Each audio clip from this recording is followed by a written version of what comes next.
أشهد أن لا إله إلا الله وحده لا شريك له وأشهد أن محمدا عبده ورسوله أما بعد فأعوذ بالله من الشيطان الرجيم بسم الله الرحمن الرحيم الحمد لله رب العالمين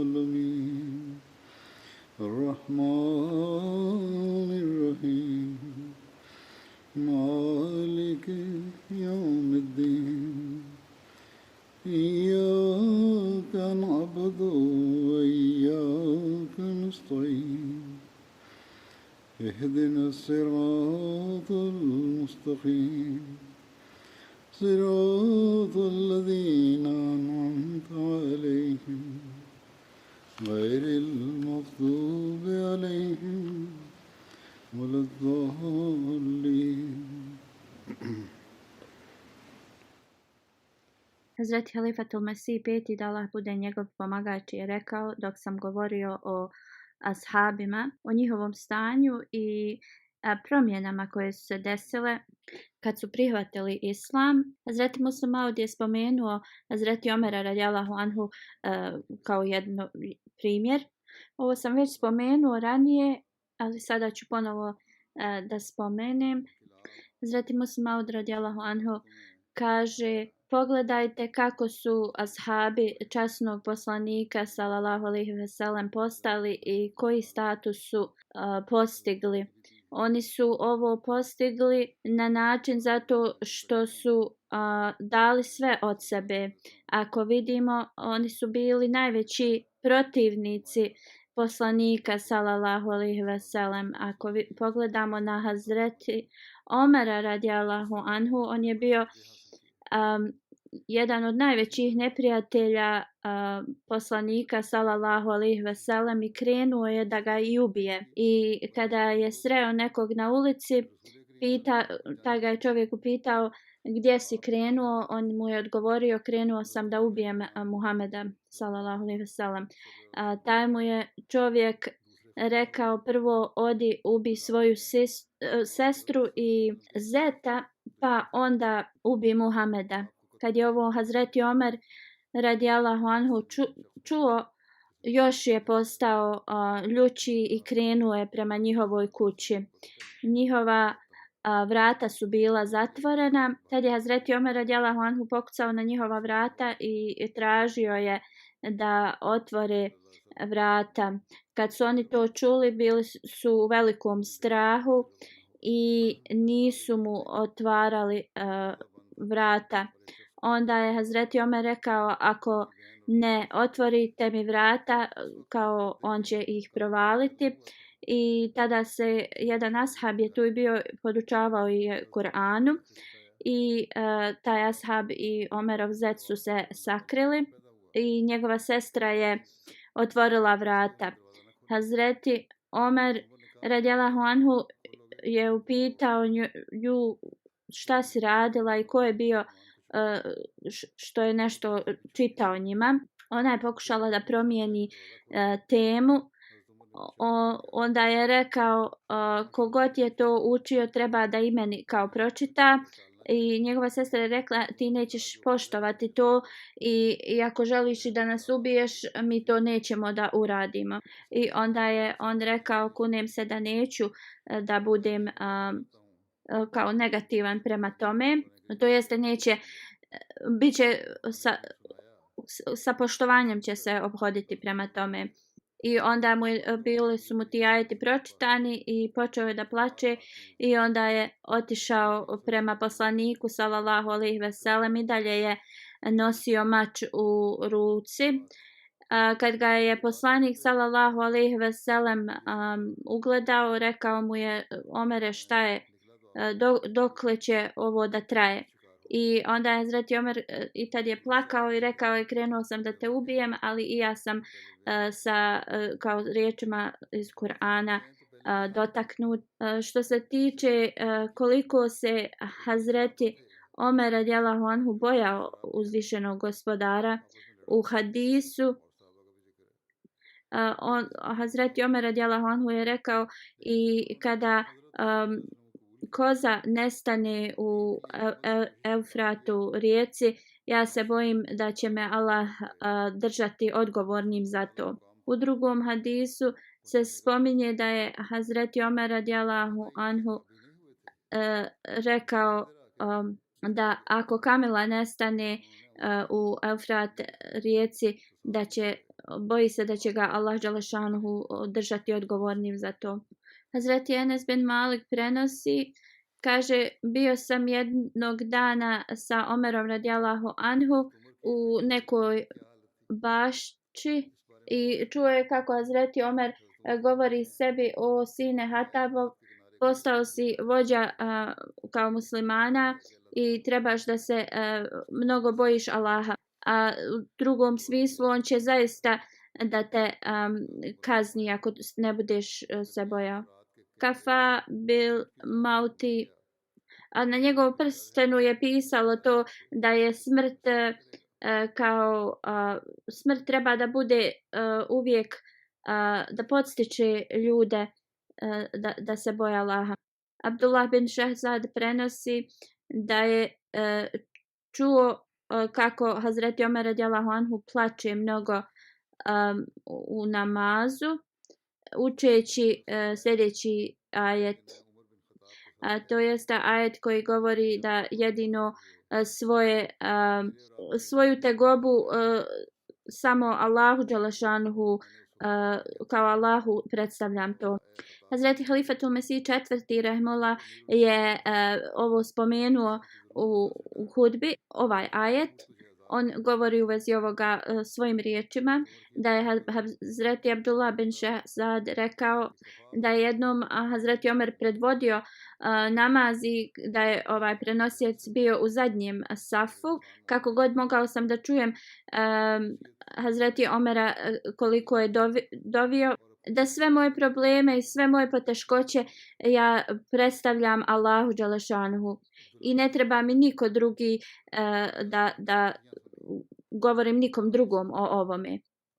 I onda ljudi koji se često spominju Allaha i klanjaju se Allahu dželešanuhu, oni ne trebaju nikome drugom svoje probleme ni njihove brige da predstavljaju osim njemu. Prenosioc kaže da je bio u zadnjem safu, ali i do zadnjeg safa se čule te molitbe Hazreti Omera radijallahu anhu. Kako je Hazreti Omer gledao ljude kojima je pomoć bila potrebna. Salabat bin Malik prenosi da je Hazreti Omer radijallahu anhu uvijek da je dijelio šalove ženama u Medini. Te šalovi su bili od dobrog kvaliteta i ostao je jedan šal od tih. Neko je od ljudi tu rekao: o vođo vjernika, taj zadnji šal dani kćerki poslanika sallallahu alejhi ve sellem, to jeste koja je udata za tebe, Ummi Kulsum, kćerka Hazreti Ali radijallahu anhu. Hazreti Omer radijallahu anhu je rekao ne. Ummi Salid je kao bolje da to njoj. Rekao je, ona je među ženama, to jest ensarikama, koja je prihvatila poslanika sallallahu alejhi ve sellem i ona je nosila vodu u toku bitke na Uhudu. Također imamo u hadisma da se prenosi kako je Hazreti Omer radijallahu anhu lijepo se odnosio prema ljudima ili njihovim porodicama koji su se žrtvovali na bilo koji način za islam. Zaid bin Aslim prenosi od svog oca, kaže da je otišao na market i neka mlada žena je rekla, posalamila je Hazreti Omera i rekla je: o vođo vjernika, moj muž je preminuo i imamo malu djecu i kao tako me Allaha nemaju ništa da jedu niti imaju zemlju da obrađuju, niti imaju životinje da mogu da imaju mlijeko od njih i boji se da će zbog toga djeca da od gladi pomru. I rekla je da je ona kćerka od Hufaf bin Gafarija. I rekla je da je njen otac bio uz poslanika sallallahu alejhi ve sellem na ugovoru Hudejbija. Kad je ovo čuo, Hazreti Omer radijallahu anhu je stao, nije se nigdje nije nigdje išao i rekao je to je velika žrtva i onda je otišao svojoj kući i vratio se sa kamilom i stavio je 2 vreće žitarica i također između tih 2 vreća je stavio novac koji će joj biti dovoljan za cijelu godinu i odjeću također. I onda je njoj dao tu kamilu i rekao uzmi ovo nećeš potrošiti, Allah dželešanu će ti podariti još. Neko je rekao o vođo vjernika, dao si previše ovoj ženi. Hazreti Omer je rekao neka tvoja majka žali za tobom, to jeste pokazao je svoje nezadovoljstvo na njegov komentar i rekao je tako mi Allaha mogu i dalje da vidim njenog oca i brata na koji način su se borili dugo vremena i kao oni su osvojili veliku tvrđavu i onda sljedeći dan se taj ratni plijen podijelio svima. I ovo je razlog zašto ona zaslužuje sve to. Na način na koji je Hazreti Omer radijallahu anhu gledao stare ili bilo ko je imao neke zdravstvene probleme, invalide i slično.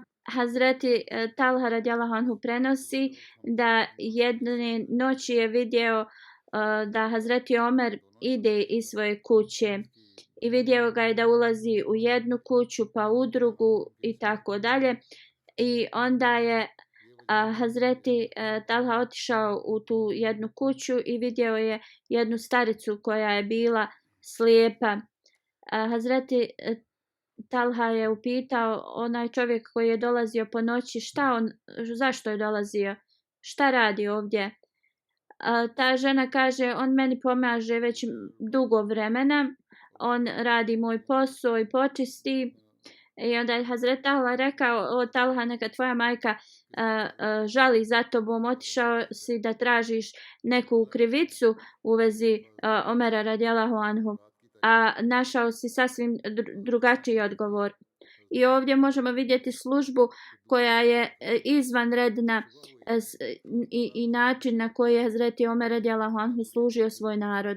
Postoje mnogi hadisi koji nam govore na koji način je Hazreti Omer služio svoj narod. Kad bi Hazreti Omer radijallahu anhu vidio da neke potrebe njegovog naroda nisu bile ispunjene, bio bi vrlo nervozan u vezi toga. I o ovome sam govorio u mojim prijašnjim hudbama. Kao jednom kad je dijete plakalo, Hazreti Omer je pitao zašto to dijete njeno plače i ona je rekla zato što Omer nije odredio mjesečni dodatak djeci koja doje i ona je pokušavala da to svoje dijete odbije od dojenja i tako da to dijete može da dobije hranu i da njeno dijete plače zato što je gladan. I kad je to čuo, Hazreti Omer je bio mnogo potrešen od toga i odmah je naredio da joj se hrana da. I onda je objavio da svako dijete koje se rodi dobiva mjesečni doplatak. Isto tako jedna žena koja je putovala i nije imala hrane, njena djeca su plakala u noći. I kad je Hazreti Omer radijallahu anhu saznao u vezi ovoga, bio je vrlo zabrinut. Odmah je otišao i on je odnio hranu. I nije bio zadovoljan sve dok nije on napravio hranu i nahranio tu djecu i vidio tu djecu da se smiju. Hazreti Muslim Maud radijallahu anhu kaže, samo pogledajte na ovaj primjer Hazreti Omera radijallahu anhu. Znači, svi carevi iz svijeta, kraljevi su bili u strahu od njega, ali taj isti Omer u isto vrijeme postane toliko prestrašen kad vidi da su djeca od ove žene gladna i plaču. I on sam, znači, je odnio hranu i napravio je. Ibni Umar radijallahu anhu prenosi kad se Hazreti Omer radijallahu anhu vratio iz Sirije u Medinu i otišao je od karavana da bi pitao kako su ljudi u Medini. Prošao je pored jedne starice koja je bila u šatoru, pitao je kako je. Ona je rekla šta je Omer uradio. Hazreti Omer radijallahu anhu je rekao on se vratio. Ona je rekla neka Allah ne podari mu dobrotu što se nje tiče. Hazreti Omer radijallahu anhu je upitao zašto to kažeš. Ona je rekla otkako je on postao halifa nisam dobila ni jedan dinar, ništa od njega. Hazreti Omer je rekao pa kako da Omer zna u vezi tvog stanja kad ti živiš daleko od grada, blizu džungle. Ova starica nije znala da razgovara sa Hazreti Omerom i rekla je uzvišen je Allah. Ja ne vjerujem da neko može dobiti da upravlja ljudima, a da on ostane tako i da se ne brine i da ne zna šta se dešava u njegovoj okolini. Onda je Hazreti Omer radijallahu anhu počeo da plače i rekao je o Omere koliko još ovakvih slučajeva ima. Onda je Hazreti Omer upitao ovu staricu koliko ti tražiš da ti se isplati da za ovo propušteno vrijeme. Ja bih želio da sačuvam njega od džehennemske vatre. I pitao je koliko da ona traži da bi mu oprostila, da bi oprostila Hazreti Omeru radijallahu anhu. Ona je rekla nemoj me ismijavati, neka ti se Allah smiluje. Hazreti Omer radijallahu anhu je rekao ja tebe ne ismijavam i nastavio je da je ispituje dok mu nije rekla. Dao joj je 25 dinara kao isplatu za ovu nepravdu koja joj je učinjena. Oni su bili i dalje su razgovarali, tad je došao Hazreti Ali i Abdullah bin Masud radijallahu anhu i rekli su, nazvali su mu selam i rekli su vođo vjernika. Ova starica je stavila ruke na svoju glavu i rekla je neka mi se Allah smiluje, govorila sam loše o vođi vjernika. Tad je Hazreti Omer radijallahu anhu rekao nikakva krivica nije na tebi, neka ti se Allah smiluje. Onda je Hazreti Omer radijallahu anhu tražio kožu na koju može da napiše, ali nije našao i onda je otkinuo od svoje odjeće i napisao je u ime Allaha milostivog samilosnog. I napisao je ovaj ugovor je ugovor između Omera i te žene. I napisao je sva nepravda koja je učinjena od kako je Omer postao halifa danas je isplaćena i na sudnjem danu ako bude ispred Allaha govorila loše o Omeru, Omer je kao iskupio se za to. I Ali i Abdullah bin Masud radijallahu anhu su svjedoci ovome. I onda je to dao Hazreti Aliju i rekao ako ja preminem prije tebe, onda stavi ovo u moj mezar. Često prolazimo kroz to da ljudi kada ugovaraju brak svoje djece imaju velike standarde, ali kakvi su bili standardi u vezi ovoga Hazreti Omera radijallahu anhu? Hadis koji prenosi Aslan koji je bio oslobođeni rob Hazreti Omera, on kaže jedne noći hodao sam sa Hazreti Omerom radijallahu anhu izvan Medine Da bi se odmorio, Hazreti Omer radijallahu anhu je sjeo pored kuće i uslonio se uza zid. Jedna starica je govorila svojoj kćerki, probudi se i dodaj vode u mlijeko. A njena kćerka je rekla, zar nisi čula da je vođa vjernika rekao da se to ne smije raditi. Njena majka je rekla, niti je vođa vjernika ovdje, niti ta osoba koja je kao dala taj oglas. Ta njena kćerka je rekla, tako mi Boga nije u redu da mi samo pokazujemo poslušnost njemu dok su oni prisutni. A ako nije tu da pokazujemo neposlušnost. Hazreti Omer radijallahu anhu je bio toliko sretan sa ovim riječima od njene kćerke i rekao je, o Aslam, zabilježi ova vrata. Sljedećeg dana Hazreti Omer radijallahu anhu je poslao nekoga da upita da se ova djevojka uda za njegovog sina Aslama. Sina Asima. I kada je vidio koliko je ona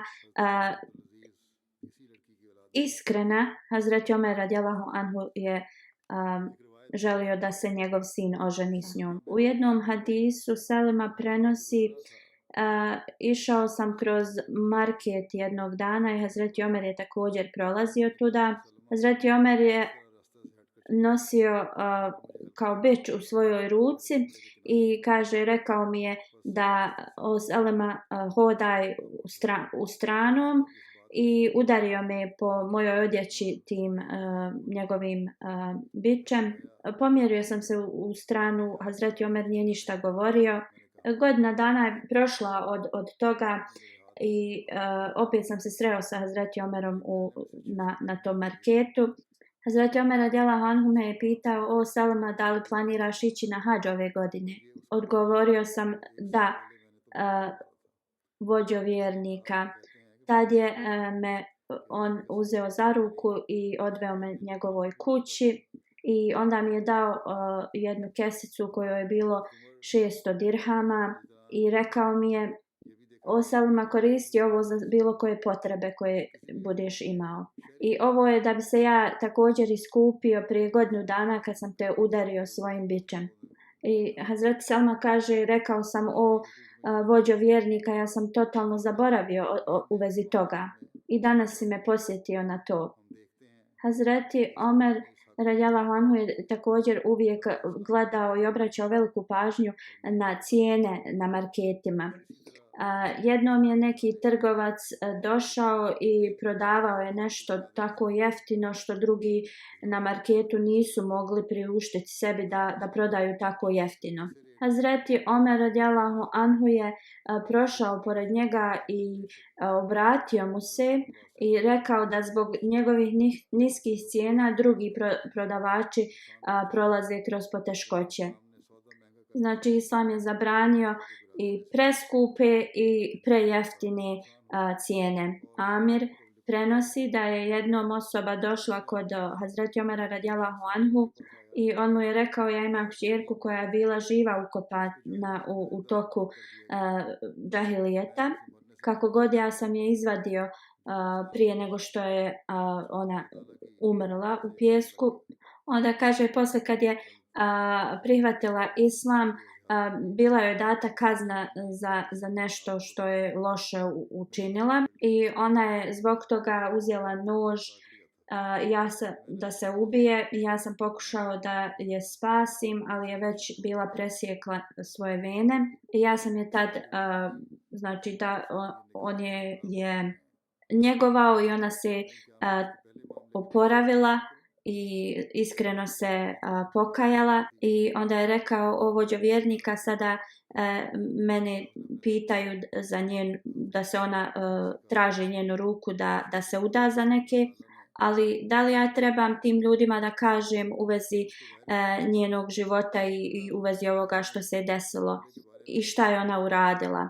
Na ovo Hazreti Omer radijallahu anhu je rekao, da li ćeš ti da govoriš o njenim grijesima koje je Allah sakrio?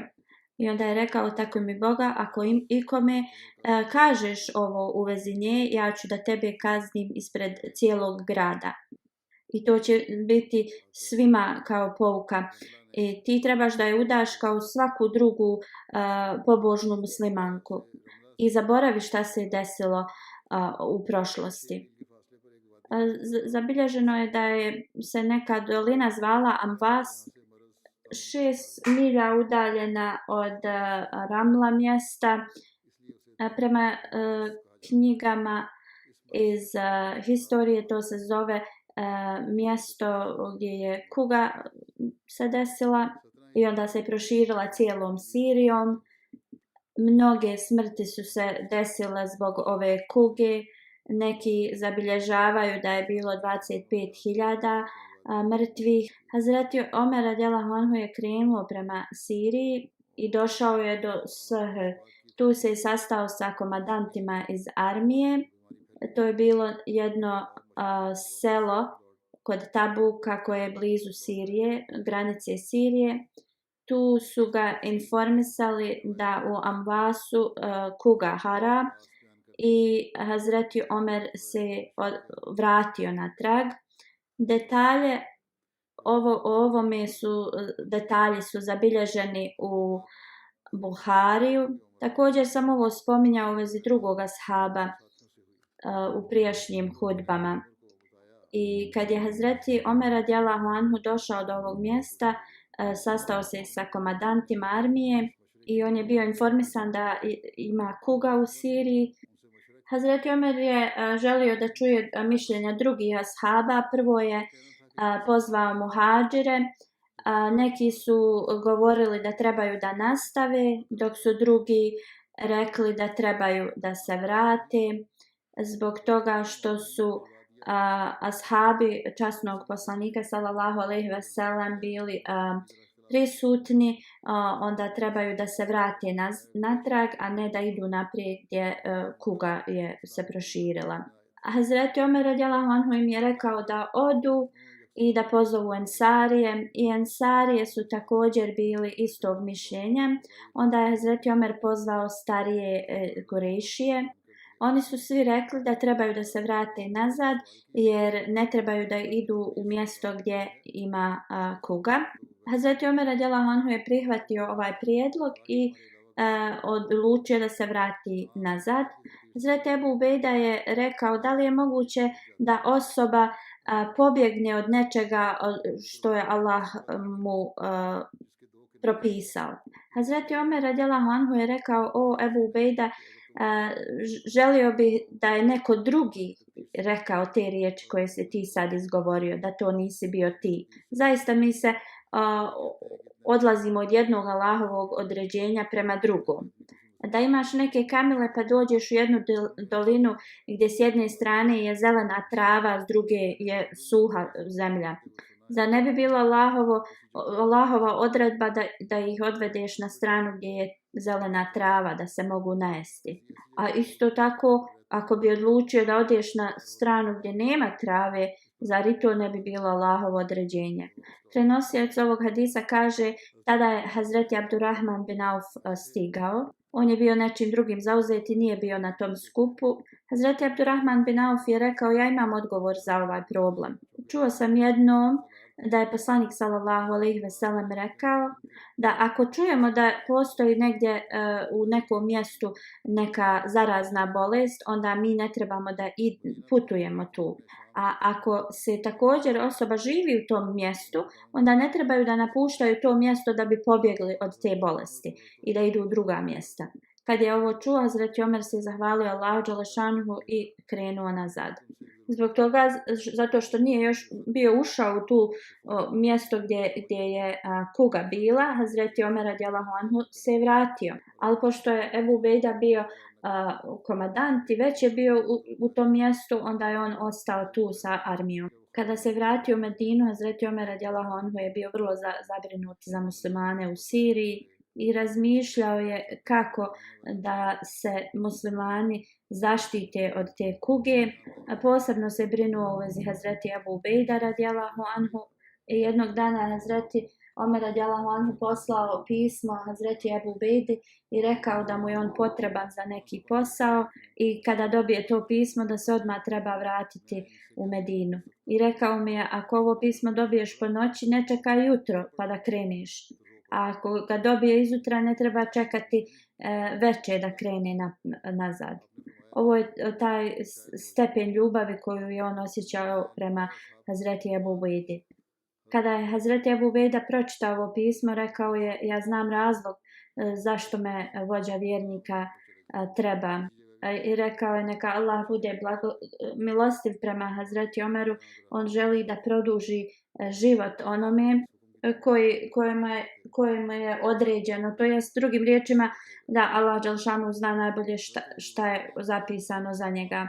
I Hazreti Ebu Ubejda je odgovorio na ovo pismo i rekao, o vođo vjernika, ja znam koja je tvoja želja, ali molim te nemoj mi naređivati da se vratim natrag.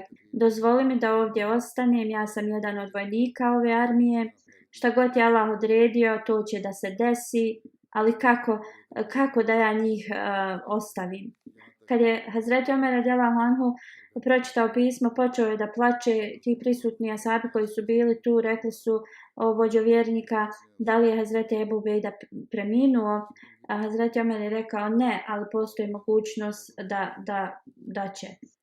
Onda se razgovarao je sa nekim ashabima i napisao je pismo ponovo Hazreti Ebu Ubejdi. Rekao je, ti si armiju spustio u mjesto, u dolinu, ali on mu je naredio da ih odvede na planinski nivo gdje je zrak čist. Hazreti Ebu Ubejda je razmišljao u vezi ovoga kako da izvede ovo naređenje, ali tada se razbolio. Hazreti Ebu Ubejda je postavio Hazreti Muaz bin Džabela za komandanta. Također je i on preminuo od kuge. Hazreti Muaz je postavio Hazreti Amara bin Alasa za komandanta. On je održao govor rekavši, kada ima, kao kad bolest izbije, ona se širi kao vatra, onda trebamo da se zaštitimo od toga i da se sakrijemo na planinama. Hazreti Amar bin Alas je odveo tu vojsku u planinu dok se kuga nije smirila i na kraju se i završila. Kad je Hazreti Omer radijallahu anhu čuo u vezi ovoga, bio je vrlo zadovoljan i ne samo da je bio zadovoljan, već je to bilo ispunjenje njegove naredbe koju je bio dao.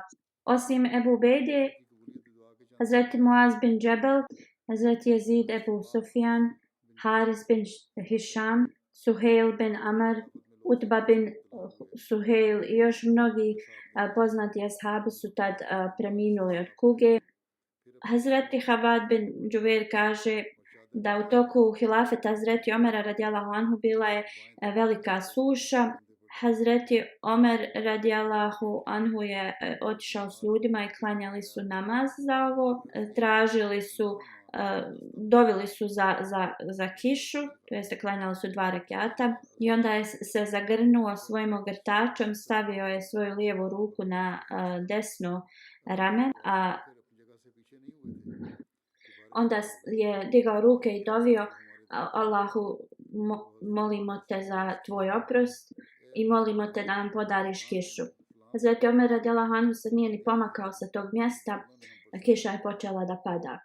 Prenosioc govori da su neki ljudi sa sela došli i rekli, o vođo vjernika, kao taj dan oblaci su došli iznad nas i kiša je počela da pada i čuli smo glas koji govori, kiša od Ebu Hafsa dolazi vama.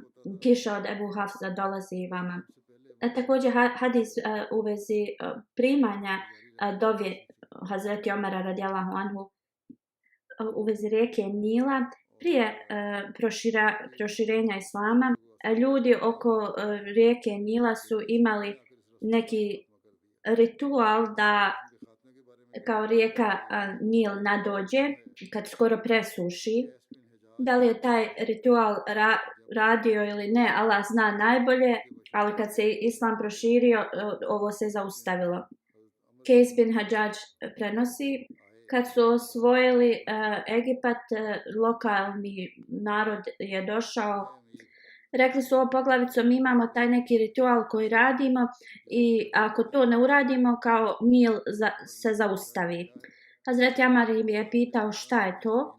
Oni su rekli kad 11. noć ovog mjeseca prođe, mi odemo kod djevojke, tražimo dozvolu njenih roditelja, djevojka koja nije udata, obučemo joj prelijepu odjeću, stavimo na nju nakit i onda je bacimo u rijeku Nil.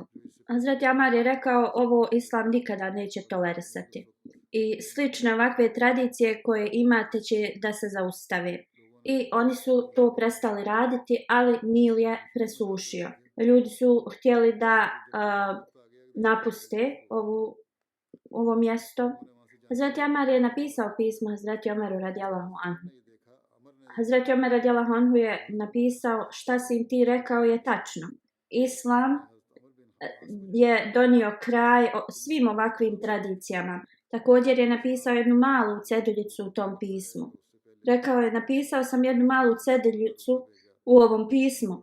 Ti ćeš to da baciš u rijeku Nil. Kad je Hazreti Amar dobio ovo pismo od Hazreti Omera, otvorio je tu malu ceduljicu kojoj je pisalo. Omer bin Hatab, sluga Allahov i vođa vjernika, naređuje rijeci Nilu u Egiptu. O Nile, ako ti tečeš svojom voljom, onda zaista zaustavi se i nemoj više teći. Kako god, ako tvoj tok je upravlja Allah dželešanuhu, onda ja se molim njemu da te učini da potečeš. Hazreti Amar je stavio tu ceduljicu, bacio je u Nil jedan dan prije tog njihovog datuma. Allah dželešanuhu je učinio da Nil nadođe u mjeri od 16 ruka samo u toku jedne noći. I na ovaj način Allah dželešanuhu je zaustavio tu egipatsku tradiciju. A mnogi historički zapisi govore o istinitosti ovog događaja. Muhammed Hussein Hekel, jedan biografičar koji je napisao biografiju Hazreti Omera, on to negira. Govori da ovaj ritual nikad nije postojao. Događaj gdje se Hazreti Sarija borio i kako je on čuo glas Hazreti Omera radijallahu anhu. I ovo sam spominjao u prijašnjim hudbama, ali ovo je u kontekstu kako je Allah prihvatao dove Hazreti Omera radijallahu anhu. Kada je Hazreti Sarija došao u to mjesto, on je osvojio neprijatelje i oni su naravno pozvali svoje prijatelje da im pomognu i oni su se počeli sakupljati u mjestu da se bore protiv muslimana i okružili su muslimansku armiju sa svih strana. Tada je Hazreti Omer radijallahu anhu držao hudbu kad je na jedan put rekao ja Sarija bin Zunayn al-Jabal.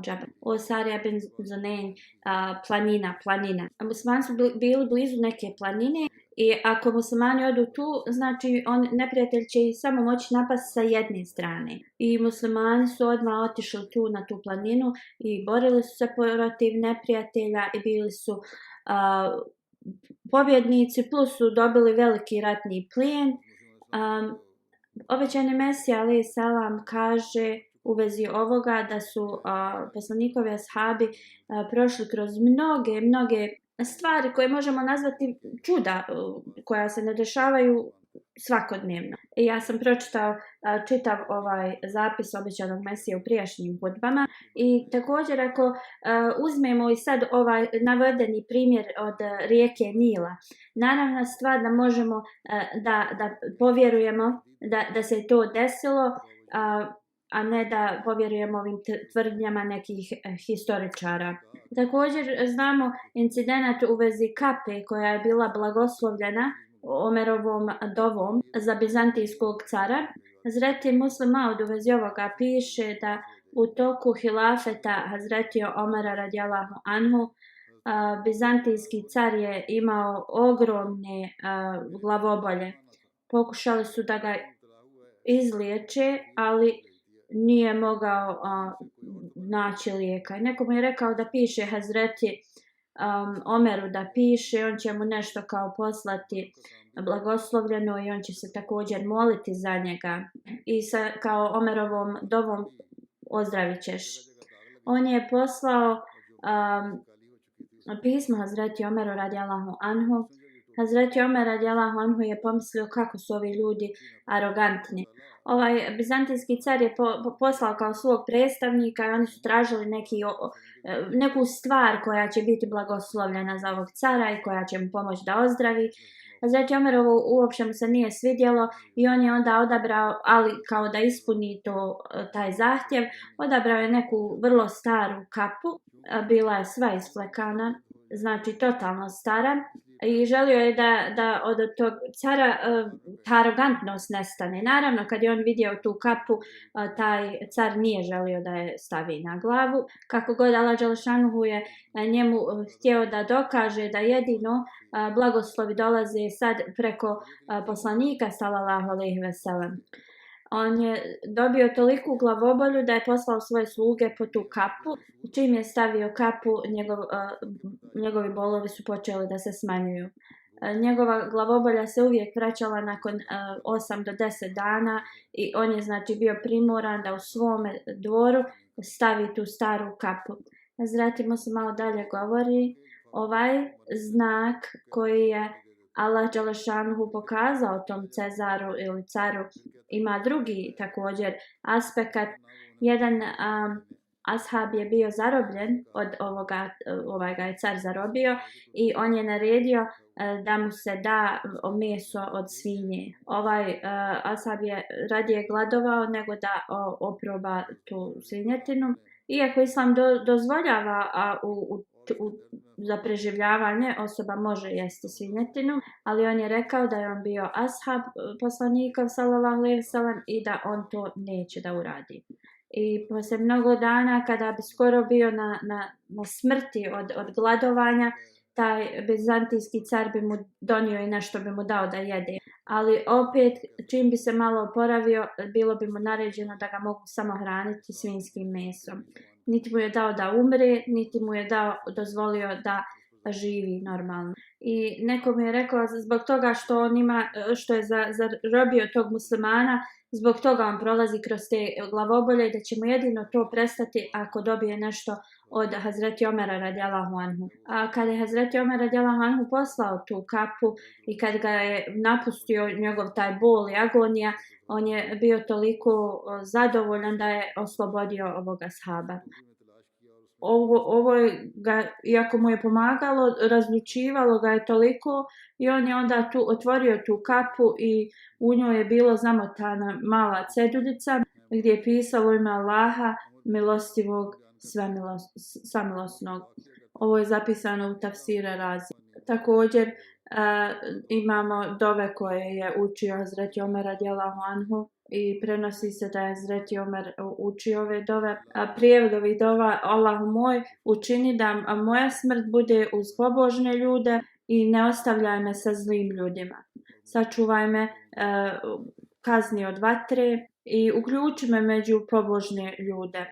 Jahja bin Sejd bin Museib prenosi, kad se Hazreti Omer radijallahu anhu vraćao sa Mine, sakupio neke kamenje i tu je sjeo i onda je digao svoje ruke i molio se, prijevod ove dove, Allahu moj, ja sam živio dugo vremena i moja snaga nestaje, ljudi pod mojom upravom su se povećali, učini da umrijem gdje moj kraj nije loš i mjesec Zulhidža nije se bio ni završio kada je on bio napadnut i postao šehid. Hazreti Ibn Umar prenosi, kada je bila velika suša, Hazreti Omer je radio nešto što prije nije to radio. Poslije jacije, kada bi došao kući, klanjao bi u svojoj kući do kasno u noć, onda bi hodao svim kornerima Medine i jedno jutro prije sehura čuo sam ga da kaže, prijevod ove dove, Allahu moj, ne dozvoli da Muhammedov sallallahu alejhi ve sellem umet bude upropašten u mojim rukama. Hazreti Halifatul Mesih prvi radijallahu anhu kaže osoba treba da se samo dovi radi Allaha dželešanuhu. Da li drugi misli da je ta osoba dobra ili loša, toj osobi to ne treba ništa da znači. Također osoba ne treba da sebi predstavlja da je loša. To je zabranjeno od poslanika sallallahu alejhi ve sellem kroz dovu koju je podučio Hazreti Omera radijallahu anhu. Ta dova prijevod je: Allahu moj, učini ono što je unutar mene boljim nego što ja to pokazujem i učini da je moj ponašanje ili izgled dobar. Također hadisi koji govore o poštovanju i etiketima u vezi poslanikove džamije i klanjanja. Said bin Yazid prenosi: stajao je u džamiji kad je neko bacio kamen na njega i okrenuo se i vidio je to da je bio Hazreti Omer radijallahu anhu. I rekao je: dovedi to dvoje ljudi meni. Dvoje ljudi je razgovaralo glasno, on je odveo kod Hazreti Omera radijallahu anhu. Pitao ih je: ko ste vi, odakle ste? Oni su rekli da su iz Taifa. A rekao im je: da ste stanovnici ovog grada, kaznio bi vas u vezi toga zato što toliko glasno pričate u poslanikovoj džamiji. Također u drugom hadisu se prenosi da Hazreti Omer radijallahu anhu ne bi rekao Allahu ekber dok safovi ne bi bili pravi. I imao je osobu koja se brinula za to.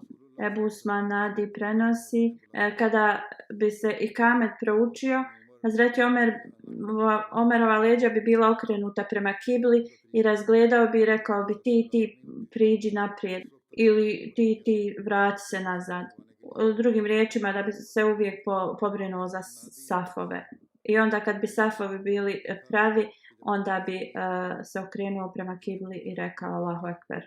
A hadis koji govori o njegovom finansijskom žrtvovanju, jedan od mnogih, Hazreti Ibn Umar prenosi da je Hazreti Omer radijallahu anhu dobio neko zemljište u Hajberu i otišao je kod poslanika sallallahu alejhi ve sellem da ga upita u vezi ove zemlje.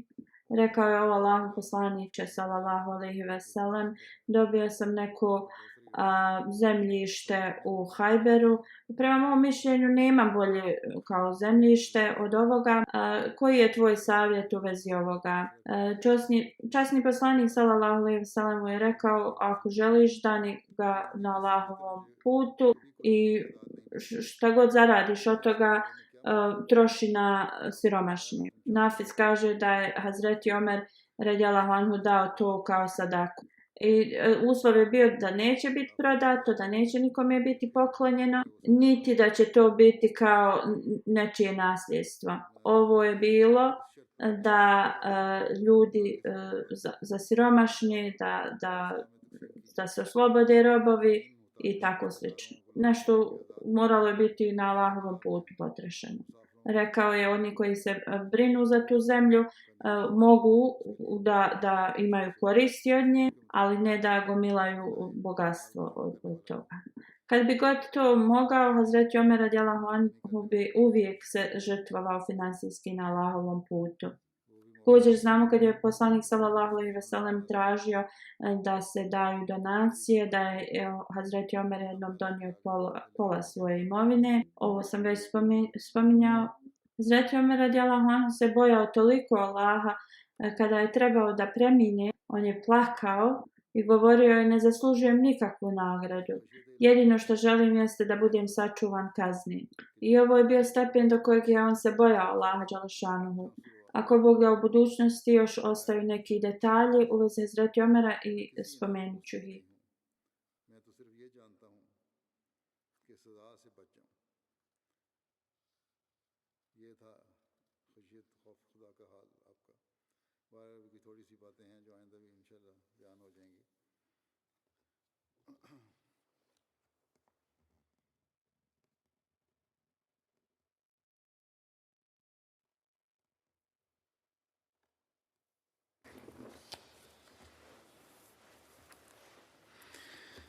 الحمد لله الحمد لله نحمده ونستعينه ونستغفره ونؤمن به ونتوكل عليه ونعوذ بالله من شرور أنفسنا ومن سيئات أعمالنا من يهده الله فلا مضل له ومن يضلل فلا هادي له ونشهد أن لا إله إلا الله ونشهد أن محمدا عبده ورسوله عباد الله رحمكم الله إن الله يأمر بالعدل والإحسان